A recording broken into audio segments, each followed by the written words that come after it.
With a screech and a bang that echoed down the whole street, Karen Fitzgerald's white SUV plowed straight into my mailbox again. Only this time the mailbox didn't so much as flinch, while her front bumper ended up crumpled like a soda can, steam hissing out from under the hood. She staggered out, face white as a sheet, staring at that mailbox post now buried right through her bumper. I just stood on my porch, arms folded, finally ready to say enough is enough. But let me back up a sec, because the whole mess didn't start with a wrecked SUV. It started long before that started, the day Karen moved in next door, and within a month, somehow crowned herself queen of the HOA. For 5 years, Willowbrook Estates had been a pretty peaceful place to live. Sure, folks kept their grass a little too short, and old Mrs. Chen across the street was always peeking through her curtains, but it was home. Then Karen arrived with her shiny SUV, that air of self-importance and more opinions about how other people should live than you'd believe. She wasted no time charming or bulldozing her way into the president's seat of the HOA board. That's when the mailbox war began. At first, it was little things. One morning I noticed my mailbox sitting a little crooked. Figured maybe the mail carrier had bumped it. Straightened it out and thought nothing of it. Next week, I found the whole thing knocked clean off the post, looked like a car had just mowed it down. Sure enough, I found fresh tire tracks in the grass. I went to check my security cam, but wouldn't you know it, the footage from just that time window was mysteriously corrupted. I'm not kidding. So I bought a new mailbox, a solid metal one this time, thinking maybe I'd outsmarted whoever was playing games. 3 days later, I wake up and the thing's dangling by one screw, scratched up and dented like it had been through a demolition derby. And yeah, the camera malfunctioned again. Now, Mrs. Chen saw it all. She shuffled over to the fence one morning and whispered, "It was that Karen woman. She just barreled out of her driveway, smacked your mailbox, and then got out, looked around, and drove off like it was nothing." I mean, what do you say to that? She wasn't even trying to hide it. It got bolder. One afternoon, working from home, I heard a crash, looked out, and there's Karen's SUV sitting all cattywampus in my yard, my brand new mailbox flattened beneath her tire. She's waving her phone, talking loud. "Oh yes, Robert, I accidentally backed over Marcus's mailbox again.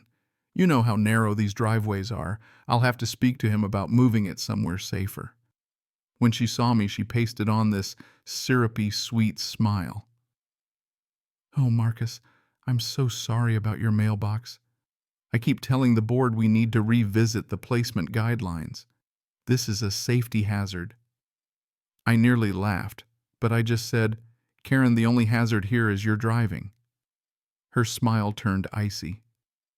"Be careful, Marcus.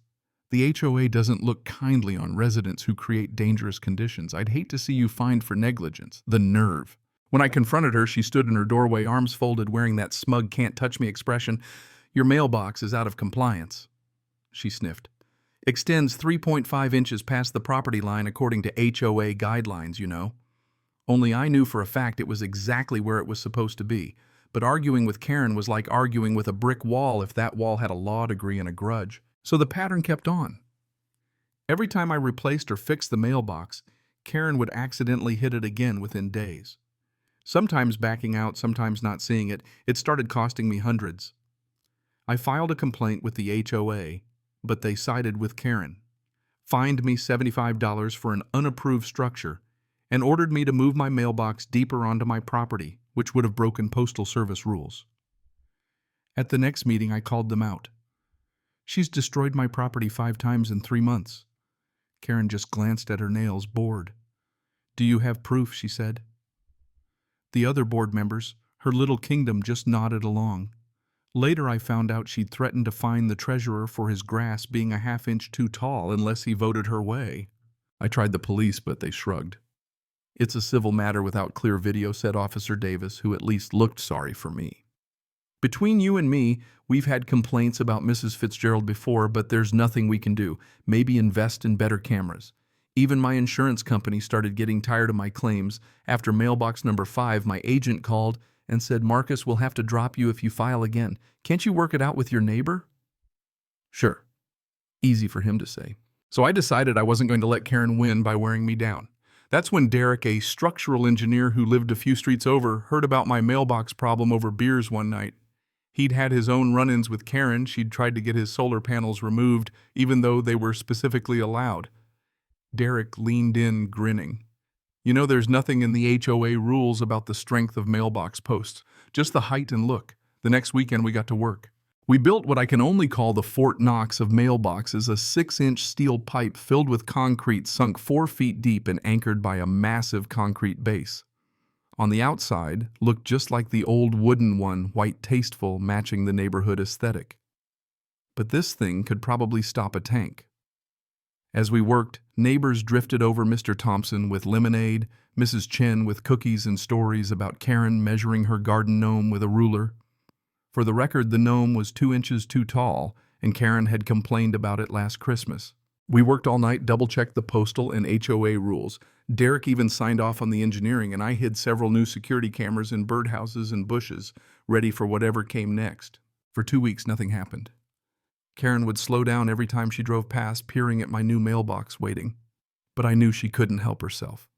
That morning, I was sipping my coffee on the porch when I saw her back out, angling her SUV right toward my mailbox, doing her little act pretending to fiddle with the radio, reaching for something in the passenger seat. Only this time, she stomped the gas harder than ever.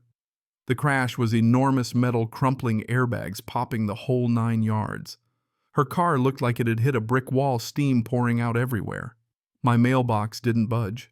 She got out, shaking, screaming at me, "What did you do? What is that thing made of? I just sipped my coffee." "It's a perfectly legal mailbox, Karen. All the materials meet code. Want to see the paperwork?" Neighbors started coming out. Mr. Thompson tried not to laugh. Mrs. Chen was already on the phone, probably calling the neighborhood watch. Karen called the police, insisting I'd built a trap. Officer Martinez checked my paperwork, inspected everything, shrugged, and told her, "Everything's up to code, ma'am. Call your insurance company." The adjuster who showed up was a serious guy, watched my security footage from 3 different angles, and not just this crash, but several other accidents Karen had pulled. He turned to her stone-faced. "Ma'am, this is clearly intentional property damage. Your claim is denied, and we're forwarding this to the fraud department." The next few weeks were honestly incredible. Word got around fast. Turns out I wasn't the only one Karen had tormented. Trash can violations, Halloween decorations, even some kid's basketball hoop she'd gone after, everyone always hiding behind her HOA badge. At the next meeting, the whole room was packed, neighbors angry, telling stories. The board, seeing which way the wind was blowing, voted her out, unanimously. Karen was done as HOA president. But the story didn't end there. Her insurance dropped her. The fraud and the pattern of property destruction got the DA's attention. She ended up charged with 6 counts of vandalism and insurance fraud. Karen fought back, got herself a fancy lawyer who claimed my mailbox was a hazard and I'd set her up, but the judge shut that down fast. The evidence shows a pattern of deliberate destruction, Mrs. Fitzgerald. The sturdiness of Mr. Johnson's mailbox is not on trial, your behavior is. She was found guilty on all counts.